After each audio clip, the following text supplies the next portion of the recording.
Ang himala sa Maynila ang 4 na araw na nakpabago sa pananaw ng nga doktor na taga-Norway mga kababayan isang di kapanipaniwalang pangyayari ang naganap. Ito ba talaga ang isang ospital?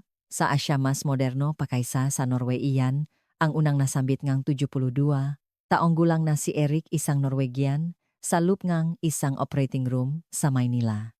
Nagsimula ang lahat ng ang isang grupo ngang 12 respetadong doktor mula sa Norway na ipinagmamalaki ang kanilang sistema ngang pangangalagang pangkalusugan sa Scandinavia ay napilitang mag-emergency landing sa Ninoy Aquino International Airport naya dahil sa isang malakas na bagyo sa West Philippine Sea habang papunta sila sa isang medical conference sa Singapore. Mula nun sunod-sunod na ang nga di inaasahang pangyayari. Alam niyo ba isang pandaigdigang autoridad sa heart surgery na may 40 taong karanasan ang natulala sa loob lamang ng 10 minuto matapos masaksihan ang medikal na eksena sa Pilipinas? Ang kahangahangang teknolohiya sa operating room ang sistemangang ospital na kanilang naranasan at ang 24 oras na serbisyong medikal na natuklasan nila sa bawat sulok ng lungsod. Sa 30 taon ko sa serbisyong medikal ngayon lang ako nakakitang ganitong bansa, sabi ngang isang 68 taong gulang na dating ministro ng kalusugan. Marami dapat matutunan ang Norway mula sa Pilipinas. Ang isang pangungusap na ito ay yumanig sa buong Norway. Ano nga ba ang nakita nila sa Pilipinas? Bakit ang mataong buong buhay na naniniwalang ang sistema ng Scandinavia ang pinakamahusay sa mundo? Ay, biglang nagsimulang purihin ang Pilipinas. Pakinggan natin ngayon ang detalyadong salaysay ni Jose Joey de la Cruz na sa loob ng 15 taon ay nagsilbing medical interpreter sa pagitan ng Pilipinas at Norway at personal na nakasama sa bawat sandali ng kabanatang ito. Magandang araw. Ako si Jose Joey de la Cruz, isang medical interpreter na nagtatrabaho sa pagitan ng Pilipinas at Norway sa nakalipas na 15 taon. Nag-aral ako ng medisina sa University of Oslo. Kaya't ang pag-unawa sa sistema ng kalusugan ng parehong bansa ang naging lakas ko. Marami na akong nagabayan ng mga doktor mula sa Norway sa mga pasilidad na medikal sa Pilipinas, ngunit ang karanasan ko noong Oktubre nakaraang taon ang nananatiling pinaka-espesyal sa aking buong karera. Nang araw na iyon inihatid ko sa Oslo Airport ang isang grupo nga 12 medikal na eksperto. Ang kanilang average na edad ay mahigit 65 at karamihan sa kanila ay mahaligi ng komunidad medikal ng Norway. Kabilang sa kanila, si Eric isang cardiologist na may 40 taong karanasan. Si Ingrid isang dating ministro ng kalusugan at autoridad sa pediatrics. At si Olaf isang nanggungunang neurosurgeon. Sila ang may tuturing na mga yaman ng medisina ang Norway. Papunta sana sila sa Singapore para sa taunang Asia-Pacific Medical Conference. Sa orihinal na plano wala akong schedule na makipakita sa kanila sa Pilipinas. Ngunit sa araw ngang kanilang pag-alis isang napakalakas na bagyo, isa sa pinakamalakas sa kasaysayan ang namuo sa West Philippine Sea at direktang tumatahak sa kanilang ruta. Nakalipat na ang eroplano hanggang sa malapit sa Timog Silangang Asya nang ipag-utos ng piloto na mapanganib ng magpatuloy. Ibinalita na mag-emergency landing sila sa pinakamalapit na paliparan na kayang tumanggap ng malalaking eroplano, ang Ninoy Aquino International Airport sa Maynila. Isang sandaling tensyon ang bumalot sa loob ng eroplano. Hating gabi na nang makatanggap akong bigla ang tawag mula sa isang institusyong medikal sa Norway. Kinakailangan daw nila agarang serbisyo interpreter dahil sa di inaasahang pananatili grupo sa Pilipinas. Agad akong nagtungo sa NAIA upang salubungin sila. Habang naghihintay sa labas ng arrival gate, hindi ko maiwasang mag-alala.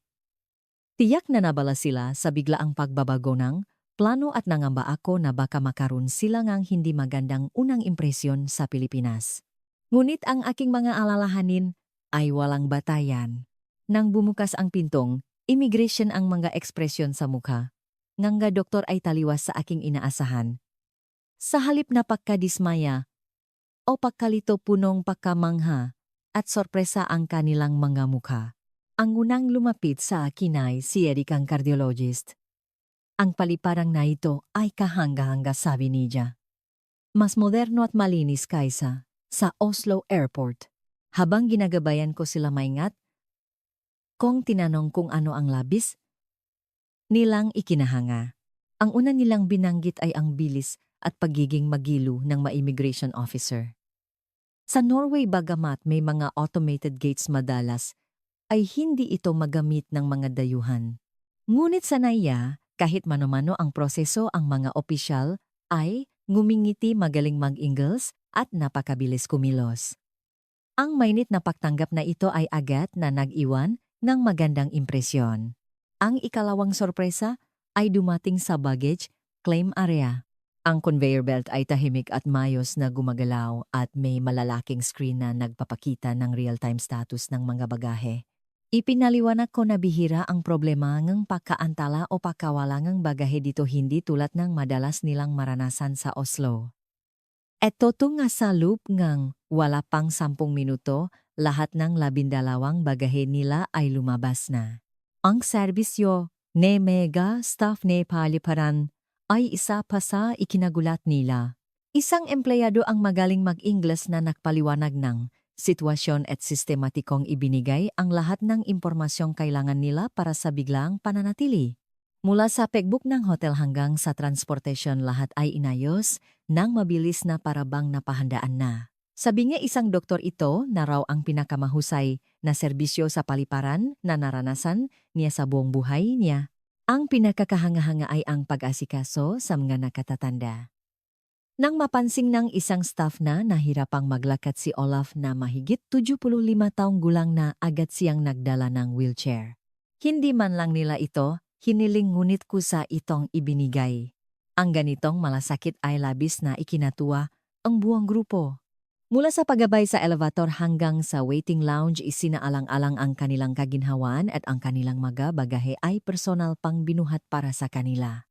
Pati ang mga pasilidad ng airport ay pinuri nila. Ang mabanyo ay kasing linis NSA isang hotel at kumpleto sa charging station at pahingahan. Libre at mabilis ang wifi kaya't agad nilang nabalitaan ang kanilang mapamilya na ligtas silang nakarating. Ang lawak at dami ng brand sa duty-free ay hindi may kukumpara sa Oslo Airport. Ang ikatlong paganga ay nagpatuloy habang papunta kami sa aming sasakyan. Nag-book akong isang premium point-to-point P2P bus para sa kanila. Ang terminal ng bus sa loob ng airport ay malinis at organisado. Habang naglalakbay kami sa Skyway lalo silang namangha, nang makarating kami sa naka-aircon na bus dumating ang huling sorpresa. Ang bus ay dumating eksakto sa oras at ang loop nito ay mas moderno kaysa sa alinmang tren sa Norway. Maluluwag at komportable, ang maupuan at halos walang ingay. Ang screen sa loob ay nagpapakitang real-time na impormasyon sa biyahe lagay ng panahon at mga balita. Si Ingrid ang set 0, taong, gulang na dating ministro ng kalusugan ay puli-tuli na tumatango. Makomportable pa ito kaysa sa airport train sa Oslo sabi niya, sa loob lamang ng kalahating oras na karanasan sa paliparan tuluyang nagbago ang pananaw nila sa Pilipinas. Ang kaba at pag-alala na ipinakita nila sa eroplano ay napalitan ng pananabik para sa kanilang pananatili. Nakahinga ako ng maluwag. Naramdaman kong may kumpiyansa akong may pakita sa kanila ang tunay na ganda ng Pilipinas sa masusunod na araw. Ngunit hindi ko pa alam noon na ang masusunod naming mararanasan ay babago maging sa kanilang pananaw sa medisina. Sa loob ng bus habang nakatanaw sa labas ang mga doktor nagsimulang magbago ang kanilang matingin. Habang tinatahak namin ang Skyway namangha sila sa laking Port of Manila na natatanaw sa malayo. Ang container fan na mayos na nakasalansan at ang makren na walang tigil sa paggalaw ay ibang-iba ang antas kumpara sa daungan ng Oslo. Ang 24 oras na automated system dito ay nagpapakita kung gaano nahuhuli ang infrastruktura na daungan sa Norway sabi nga isa sa kanila. Pagsapit namin sa Bonifacio Global City BGC, nagsimula ang tunay na pakamangha. Ang tanawin ng mga nagtataasang gusali na tila walang katapusan ay bihira sa Norway. Ngunit higit pa sa damingang matataas na gusali, ang mas kahanga-hanga ay ang pagiging sistematiko ng urban planning. Bawat block ay may sapat na luntiang espasyo at ang mga istasyon ng bus at mga tindahan ay nasa walking distance. Si Eric na may karanasan din sa arkitektura ay nagsabing mahirap gawin ang ganitong antas ng pagpaplano sa Norway. Ang daloy ng trapiko sa loop ng Begeche ay nagpahanga rin sa kanila. Kahit rush hour ng gabi maayos ang daloy ng masasakyan. Ang nga lane ay malinaw at may hiwalay na bus lane na nagsisigurong on time ang pampublikong transportasyon. Kung isipin ang araw-araw na traffic sa Oslo ang tanawin, na ito ay tila isang himala. Si Ingrid ay patikula na napahanga sa intelligent transport system. Ang mga traffic light ay nag-adjust sa daloy ng trapiko sa real time at ang mga digital signboards ay nagpapakita ng traffic updates na nagbibigay daan sa mga motorista na humanap ng alternatibong ruta. Bilang isang taong buong buhay na nagtrabaho sa administrasyong medikal, alam niya ang kahalagahan ng kahusayan. Ang problemang hindi malutas ng gobyernong Norway sa loob ng dekada ay nalutas ng Pilipinas gamit ang teknolohiya bulong niya. Nang makarating kami sa hotel sa BGC Pasado, alas 9 ng gabi. Ngunit ang Makalya ay maliwanag na parang araw at maraming tao ang naglalakad ng may sigla. Ang isa sa pinakagumulat sa kanila ay ang makita ang mababaeng nag-isa na ligtas na naglalakad sa gabi. Sa Oslo mahirap. Isipin ang ganitong eksena, sabi ni Olaf, ang neurosurgeon. Ang ganitong kaligtasan ang tunay na sukatan ng isang maunlad na bansa. Sa proseso ng check-in sa hotel, isa pang kamangha-manghang karanasan ang sumalubong sa kanila. Hindi lang magaling mag-Ingles ang staff sa front desk kundi agad silang nag-alok ng serbisyong angkop sa edad ng grupo. Para sa mga may problema, sa tuhod inialok sila sa mga kwarto sa mas mababang palapag. Inayos din ang oras ang kanilang pagkain para hindi sila magahol. Ang ganitong antas ng atensyon ay bihira kahit sa mga 5-star hotel sa Norway. Ang pinaka-impresibo ay ang serbisyo ng concierge. Nang malaman ang kanilang sitwasyon, agad itong nagmungkahingang itinerary para sa mga susunod na araw. Hindi lang mapasyalan ang inirekomenda kundi pati na rin ang impormasyon tungkol sa makalapit na pasilidad na medikal. Nag-alok pa siyang tumawag sa conference sa Singapore para tumulong sa pag-reschedule ang kanilang mga booking. Dahil sa serbisyong ito, naramdaman ng mga doktor na ang Pilipinas ay hindi isang ordinaryong bansa. Sa loob ng elevator narinig ko ang kanilang usapan. Ang kaba na naramdaman nila noong una ay tuluyan nang nawala. Sinasabi nilang maswerte pa nga sila at nagkaroon sila ng pagkakataong manatili sa Pilipinas. Sabi ni Eric, sa 40 taon niyang paglalakbay sa buong mundo, ngayon lang siya nakaramdam ng ganito karaming emosyon sa maikling panahon mula paliparan hanggang hotel. Ang kalidad ng kanilang masilit ay higit pa sa inaasahan. Maluwag, malinis at may safety handrail sa banyo para sa mga nakatatanda. Ang taas ng kama ay angkop din para sa kanila. Ang bawat detalye ay nakpakita nga maalagang disenyo nga Pilipino, habang pinakmamasdan ang city lights ng Begeche mula sa kanilang bintana. Sinabi nilang sabik na sila para sa kinabukasan. Gusto nilang maranasan hindi lang ang mga tanawin kundi pati na rin ang sistema ng kalusugan ng bansa. Dahil dito nagpasya akong baguhin ng kaunti ang aming plano para bukas. Mas makabuluhan kung dadalhin ko sila sa isang lugar kung saan direktang mararanasan nila ang medikal na eksenang Pilipinas. Nang gabing iyon, habang kumakain ng magaan na hapunan sa lobby, pinag-usapan nila ang kanilang mga karanasan. Mula sa kahusayan ng paliparan, sistematikong urban planning, modernong transportasyon, ligtas na kapaligiran at higit sa lahat, ang kabaitan ng mga tao. Lahat ay nagpabago sa kanilang pananaw sa loob lamang ng ilang oras. Lahat sila ay sabiksak kung anong sorpresa ang naghihintay sa kanila kinabukasan. Kinabukasan, pagkatapos nga almusal sa hotel, nagsimula ang aming pagtuklas sa Maynila. Iminungkahi kong subukan naming sumakay sa BGC bus. Noong una nag-alinlangan sila. Sanay sa mga pribadong sasakyan, tila nahirapan silang isipin ang pagsakay sa pampublikong transportasyon. Ngunit ipinaliwanag ko na para makita ang tunay na Pilipinas mahalagang maranasan ang ginagamit ng nga ordinaryong mamamayan araw-araw. Mula sa pagpasok pa lang sa bus stop nagbago ang kanilang nga ekspresyon. Ang bus stop ay malinis at may mga digital screen na nagpapakita ang oras ang pagdating ng bus. Nang mapansin ng isang pasahero na nahihirapan maglakad si Olaf, personal siyang lumapit at inalalayan siya sa upuang nakalaan para sa mga senior citizen. Ang pagiging matulungin na hindi man lang hinihiling ay labis nilang ikinatuwa. Habang nasa bus na mangha sila sa kalinisan, walang bahid ng dumi ang sahig at dingding at maliwanag ang ilaw. Ang mga signag ay malinaw at may kasamang Ingles kaya't madali para sa mga dayuhan. Nang dumating kami sa bus stop, rush hour na at maraming tao. Ngunit sa kabilang ng dami, may kahangahangang kaayusan. Lahat ay nakapila ng maayos sa dalawang linya, sumusunod sa mga marka sa sahig. Isang tanawin na bihira sa Oslo, kung saan ang mga tao ay madalas na nagunahan. Nang dumating ang bus, isang mas kahangahangang tanawin ang sumalubong sa kanila. Pagbukas ang pinto, ang mga tao ay gumilit para bigyan daan ang mga bababa. Nang makababa na ang lahat, saka sila pumasok ng maayos. Walang naturo sa kanila, ngunit lahat ay sumusunod sa ganitong asal. Ang ganitong civic consciousness ay dapat matutunan ng Norwegian, sabi ni Eric. Sa loob ng bus lalo silang humanga. Komportable ang mga upuan at ang mga handrail ay may iba't ibang taas para sa kaginhawaan ng lahat. Ngunit ang pinakagumulat sa kanila ay ang kalinisan. Walang kahit isang basura sa sahig at walang anumang vandalismo. Habang nakaupo, nasaksihan nila ang isang eksena na tumatak sa kanila. Sa susunod na hintuan, isang lola na may tungkot ang sumakay.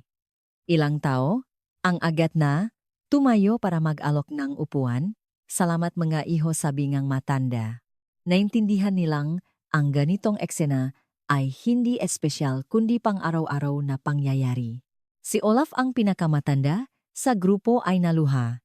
Sa tagal ko nang nabubuhay at naglalakbay, ngayon lang ako nakakita ngang lipunang ganito kalalim ang respeto at pagmamalasakit sa kapwa, sabi niya. Ang atmosfera sa loob na bus ay tahimik. Kahit maraming pasahero, walang maingay na nag-usap o sumasagot ng telepono. Lahat ay abala sa kanilang mga telepono o pagbabasa. Ang ganitong respeto sa pampublikong lugar ay hindi itinuturo kundi bahagi ng kultura. Mula sa bus, ang karanasan ay nagpatuloy. Ang BGC bus ay hindi lang isang sasakyan kundi isang bahagi ng isang organisadong komunidad. Sa pampublikong transportasyon, palang malalaman mo na ang antas ng isang bansa, sabi ng isa sa kanila. Ang kahusayan, kalinisan at higit sa lahat ang disiplina ng mamamayan ay perpektong makakaugnay. Sabi ni Ingrid, dapat maranasan ito mismo ng mga opisyal ng gobyerno sa Oslo. Habang naglalakad kami sa Bonifacio High Street, isang di inaasahang pangyayari ang naganap. Biglang napahawak sa kanyang dibdib si Olaf at nahirapang huminga. Dahil sa kanyang edad na 75 at dati nang may sakit sa puso, mukhang seryoso ang sitwasyon. Nagulat ang ibang mga doktor at ako man ay nataranta. Ang magkaroon ng emergency sa ibang bansa ay nakakatakot. Agad akong tumawag sa 911. Isang operator na marunong mag-Ingles ang sumagot. Matapos kong ipaliwanag ang sitwasyon, agad niyang natukoy ang aming lokasyon at sinabing may parating ng ambulansya. At sa aming pagkagulat, wala pang 5 minuto dumating na ito. Kahit sa gitna ng abalang kalye ng BGC, nakarating ito ng napakabilis. Sa Oslo, ang paghihintay ng ambulansya ay madalas tumagal ng 30 minuto o higit pa. Una humanga kami sa profesionalismo nga paramedik. Agad nilang tinasa ang kondisyon ng pasyente at sinimulan ang first aid. Maingat ngunit mabilis nilang isinagawa ang mga kinakailangang hakbang habang patuloy na pinapakalma si Olaf. Ipinaliwanag din nila sa amin ang sitwasyon sa simpleng Ingles. Ang loop ngang ambulansya ay puno nga modernong kagamitan. Habang bumibiyahe patuloy na minomonitor ang kanyang kalagayan. Ang impormasyon ng pasyente ay naipadala na sa ospital bago pa kami dumating. Ang ganitong sistematikong emergency system ay bihira kahit sa Norway. Si Eric bilang isang cardiologist ay partikular na namangha sa kalidad nga kagamitan. Ito ay isang mobile intensive care unit, sabi niya. Ang kakayahang magpadala ng real-time ECG data sa ospital ay labis niyang hinangaan. Pagdating namin sa emergency room ng St. Michael's Medical Center Global City, isang fictional na panggalan para sa isang top-tier hospital, nagsimula ang panibagong paggamangha. Malayo sa karaniwang magulo at masikip na air, ang lugar ay maluwag, comfortable at malinaw na nahahati sa iba't ibang seksyon.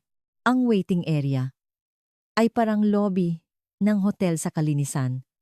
Mabilis din ang proseso sa reception. May hiwalay na counter para sa mga international patient at ang staff ay matatas mag-Ingles. Gamit lang ang pasaporte at ilang impormasyon, tapos na agad ang rehistrasyon. Ipinaliwanag pa nila kung paano ipoproseso ang kanyang Norwegian health insurance. Ang ganitong suporta para sa madayuhang pasyente ay mahirap hanapin kahit sa Oslo. Maikli lang ang paghihintay. Dahil sa mahusay na triage system, si Olaf na may pinaghihinalang sakit sa puso ay naipasok sa examination room. Sa loob ng 10 minuto, habang nahihintay, isang nurse ang regular na lumalabas para i-check ang mga pasyente at magbigay ng update. Pagpasok sa silid, mas lalo silang nagulat.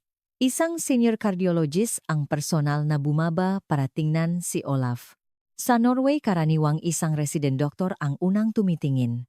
Ang doktor ay may karanasan sa pagsasanay sa Germany, kaya't nakipag-usap siya kay Eric gamit ang mateknikal na terminong medikal na parabang nasa isang international conference sila. Ang bilis, amean na pagsusuri, ay di ka panipaniwala. Ang ECG at blood test ay ginawa mismo sa silidatang. Resulta dugo ay lumabas sa loob 30 minuto.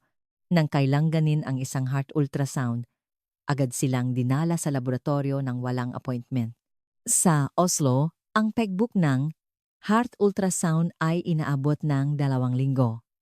Ang makagamitan ay pinakabago at ang teknisyan ay maingat at magiliw na ipinaliwanag ang bawat hakbang. Ang pinakagumulat sa kanila ay ang AI Diagnostic Support System. Isang AI ang nag-analisa ng ECG at ultrasound images para tulungan ang doktor sa kanyang diagnosis. Ang teknolohiyang ito, na nasa research stage pa lang sa Norway, ay aktual na ginagamit na dito. Mabuti na lang ang resulta ay hindi maluba. Isang temporary arrhythmia lang dahil sa pagod. Ngunit inirekomenda ng doktor na mag-obserba muna ngang isang araw. Tinanggihan ito ni Olaf at humiling na lang ngamot. Sa parmasya, isa pang magandang karanasan ang naganap.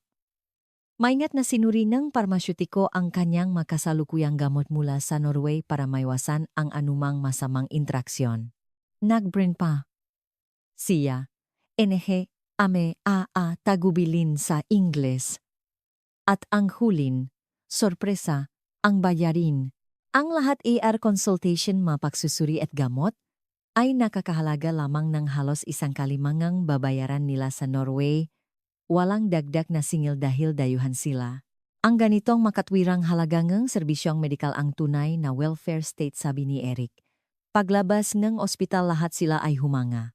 Mula sa profesionalismo, staff, modernong pasilidad, mabilis na sistema at makatwirang gastos, lahat ay hihit pa sa Norway. Maraming dapat matutunan ang Norway sa Pilipinas, maring sinabi ni Ingrid. Matapos ang insidente, bumalik kami sa BGC. Nakainom ng gamot si Olaf at mas mabuti na ang pakiramdam. Ipinakpatuloy namin ang aming paglilibot. Pumasok kami sa isang tindahan ng magagamitang medikal. Hindi ito ordinaryong tindahan, isa itong experience center. Nakita nila ang mga pinakabagong kagamitan na gumagana at ipinaliwana nga staff ang teknolohiya sa likod nito. Mula sa mga blood pressure monitor hanggang sa mga portable ECG machine na mabibili over-the-counter na mangha sila. Sunod pumasok kami sa isang 24 oras na parmasya. Bukod sa pagiging bukas nito buong araw, nagulat sila sa dami ang gamot na mabibili ng walang reseta. Mayroon ding pharmacist na handang magpayo sa mga customer. Para sa tanghalian, dinala ko sila sa isang restoran na madalas puntahan ng mga doktor at nurse mula sa kalapit na ospital. Ang menu ay naglalaman ng detalyadong nutritional information. Ang pagkain ay hindi lang masarap kundi balanse sa nutrition. Ang karanasan sa pagkain dito ay isang uri ng health education, sabi ni Eric. Nagpatuloy kami sa paglalakad at napadaan sa isang university hospital. Isang guide ang sumalubong sa amin at nag-alok ng isang espesyal na tour. Ang pinaka-impresibo ay ang mga pasilidad para sa pasyente. May maluluwak na waiting lounge sa bawat palapak na may libreng tubig at saa. Sa tour ngang operating room, doon sila lubos na natigilan. Nasaksihan nila ang isang live na robotic-assisted surgery. Isang surgeon ang nagoprate sa isang console na may katumpakang sinusukat sa milimetro. Sa 40 taon ko bilang heart surgeon, ngayon lang ako nakakita ng ganito ka-precise na sistema, bulalas ni Eric. Sa mga ward ng pasyente na mangha sila sa Advanced Patient Monitoring System. Ang data mula sa bawat kama ay sinusubaybayan ng isang central AI na nag-alerto kung may anumang abnormalidad. Ang teknolohiyang ito na hindi pa ipinapatupad sa Norway ay aktwal na nagliligtas ng buhay dito. Paglabas namin ng ospital, nakita namin ang isa pang mukha ng BGC. Sa mga cafe at fast food chain, maraming mga medical student ang seryosong nag-aral at nagdidiskusyon. Naintindihan nila na ang ganitong kasigasigan sa pag-aral ang pundasyon ng dekalidad na serbisyong medikal. Sa pagtatapos ng araw, naunawaan nila na ang kanilang nakita ay hindi lang isang shopping district. Ito ay isang lugar kung saan ang advanced na teknolohiyang medikal at ang kamalayan sa kalusugan ay bahagi ng ang pang-araw-araw na buhay. Nakamit ng Pilipinas ang pag-unlad ng teknolohiya at ang pagiging isang maunlad na lipunan ng sabay, sabi ni Eric. Ang ikatlong araw ay inilaan namin para maranasan ang sistema ng edukasyong medikal ng Pilipinas. Nagtungo kami sa University of the Philippines College of Medicine. Muli kaming sumakay sa pampublikong transportasyon at ngayon ay sanay na sila. Pagdating sa universidad, namangha sila sa laki nga ma-research facility. Isang volunteer guide ang nagpaliwanag sa amin tungkol sa mga programa. Sa anatomy lab, nakita nila ang mga estudyanteng gumagamit ng mga 3D model at virtual reality para pag-aralan ang katawan ng tao. Ang ganitong makabagong paraan ng pagtuturo ang nagpapataas sa antas ng kasanayan ng mga batang doktor, sabi ni Eric. Nakaroon kami ng pagkakataong makipag-usap sa mga estudyante. Isang third-year medical student ang nagpresenta ng kanyang research tungkol sa heart surgery sa Ingles. Ang lalim ng kanyang kaalaman ay ikinagulat nga, doktor mula sa Norway. Tanghalian ay sa kafeterya ng ospital, kung saan nakita namin ang natural na pagpapalitan ng kaalaman sa pagitan ng mga senior na doktor at mga estudyante. Sa hapon, nanood kami ng isang aktwal na operasyon, isang robotic-assisted mitral valve repair. Ang galing ng surgeon at ang teamwork ng buong medical team ay kahanga-hanga. Matapos ang operasyon, nakausap namin ang batang surgeon na punong kaalaman at karanasan. Sa gabi, binisita namin ang medical library. Bukas ito 24,7 at puno nga estudyanteng nag-aral kahit hating gabi na. Ang ganitong infrastruktura at dedikasyon sa pag-aral sabi nila ang tunay na lakas eng medisina eng Pilipinas. Sabi ni Ingrid ang sigasik sa edukasyon na tila nawala na sa Norway ay muli kong natagpuan dito sa Pilipinas. Sa umaga ng ika-4 na araw dumating ang balita na ligtas ng daanan ang ruta papuntang Singapore. Oras na para umalis.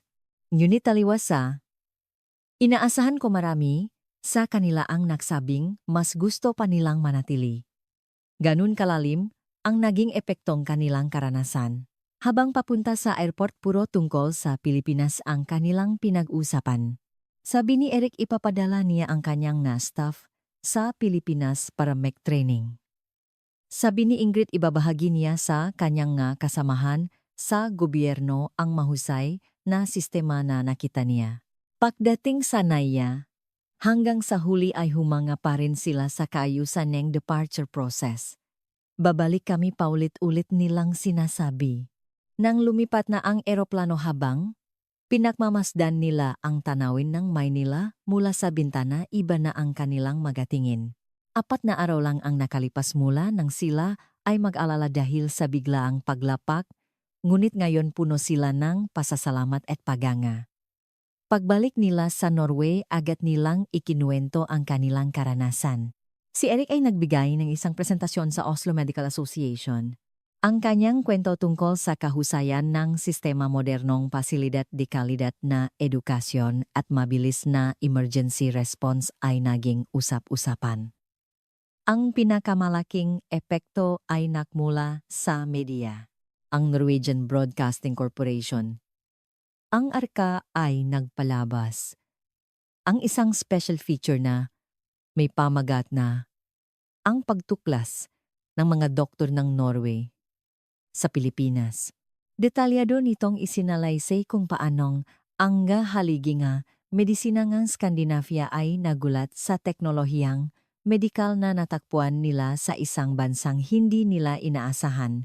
Nagsimulang kumilos ang industriya. Dumami ang katanungan tungkol sa medical training sa Pilipinas. Ang institusyon ay nagsimulang mag-develop ng magabagong programa na nakatuon sa pagbisita sa mga ospital sa Pilipinas lalo na sa larangan ng robotic surgery at AI diagnostics. Nakkaroon din ang pakbabaho sa akademya.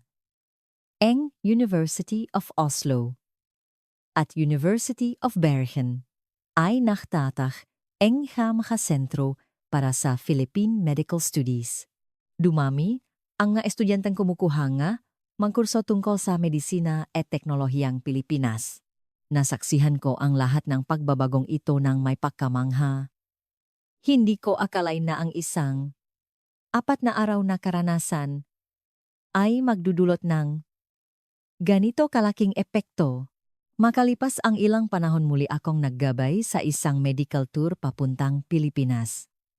At sa aking sorpresa 3 sa mga doktor na kasama sa orihinal na grupo ang gustong bumalik kasama ang kanilang mga pamilya. Dala ni Eric ang kanyang asawa at anak.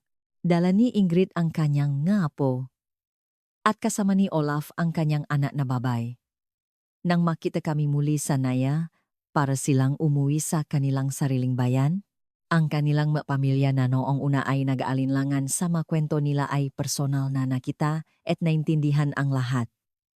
Mas kahanga-hanga, papalakay sa mga kwento nila sabing isa. Sa pagkakataong ito 1 linggo silang naglibot sa Maynila at pagkatapos ay sa Palawan. Nakita nila ang isa pang mukhangang Pilipinas ang likas na yaman nito na kasabay ngang modernong pag-unlad.